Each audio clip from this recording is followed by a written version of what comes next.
generation, excuse me. And then sabi niya, the next generation, we will tell the next generation about the glorious deeds of the Lord, about His power and mighty wonders. Verse 5, for he issued His laws with Jacob and gave him instructions to Israel. He commanded our ancestors to teach them their children. That is what passing the legacy. So the next generation might know them. Even the children are not yet born. Kahit yung unborn, kung ikaw ay mag-continue ng legacy mo, mapaborn na ngayon yung mga unborn. Bago pa lang sila ipanganak, meron ang nakalaang discipleship sa mga bata. And then he said, so the next generation might know them, and even the children not yet born, and they in turn will teach their own To be children. born. So each generation should set its Meaning, sa tiyan pala ng ina, turuan mo na ng magandang salita ng Diyos. Marinig ka man ng bata, baby, paglaki mo, maging mabuti kang Folks, diba? 3 things I want to share with you. Oh, God loves you, baby. Maringgan mo ng baby. Never hide the truth from your children. That's number 1. Never stop reaching the next generation. Never hide the truth from them. As sabi nga rito, we will not hide this truth from our children. Folks, attract our children to the Word of God. Forget His deeds. Don't attract them by iPhone 17. Don't attract them anything. Attract them in the Word of God. Amen.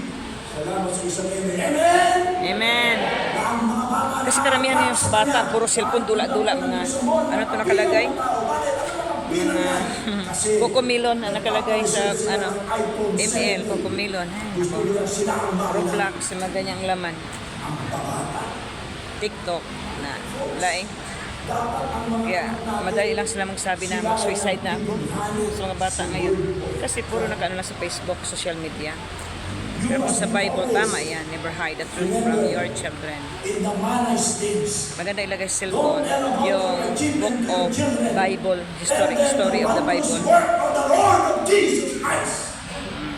Huwag mo sabihin yung achievement mo. Meron naman yung sa Google Play, yung Bible story. Sabihin mo yung nagawa ni Lord sa buhay mo. Do not try to change them if they are not. If you are not transformed person, do not change your children. And the truth will set you Kung free. hindi ka pa binago ni Lord, huwag mo ipasa ang buhay mo dahil baka maipasa mo ang maling buhay mo. Yes, tama yan. Sabihin mo sa katabi mo, umayos ka na, magbago ka na. Ayos tayo. Sabihin pa nila, tanda na ako. Huwag mo ko baguhin. Pag yan ang pag-usap ko, pag-pray na lang kita. Lord, kunin mo na lang ito. Yan. Sabi pa ng nanay ko, tatanda ka rin. Magaling tatanda na may disiplina. Tignan mo, ayaw umanin yung mga senior citizen. Sabi, aamin sana si Pastor Jerry. Yung mga kabataan, nasa counter pa lang yan, kumuha ng reserve. Pero kapag ito si Minyo in legacy. Okay? And then, pangalawa, never neglect to teach them. Ang mga bata arrival, ang matiguang departure na. Never hide the truth from them. Huwag mo itago. Pangalawa, never what? Never neglect. Never. Kasi negligence is a serious sin. Never neglect to teach them the truth.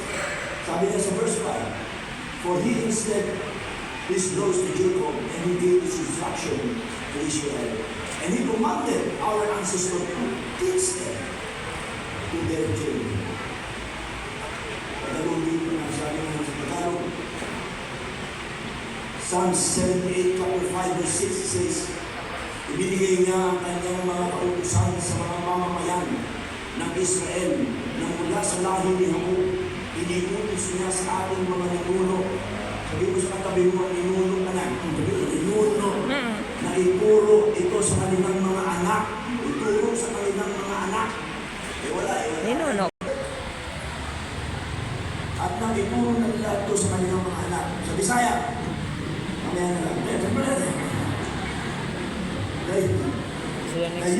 the right to know the truth. Amen. Amen. The youth should know and has the right to know the truth.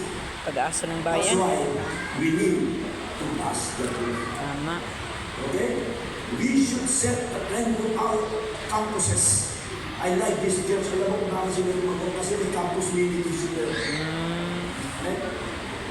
And I like this. The campus ministry. Yung mga church, yung mga cell leaders ko, pumapasok na sa mga campuses. Why? May mga baptist, meron sila agape. Sa MSU College, agape. Natutuwa lang ba eh? Tatlo lang.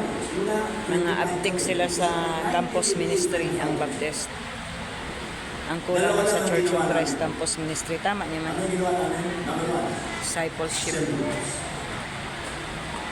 We have already almost 100 cell groups in our church today. Ang buti sa Las We are going Piñas. to what?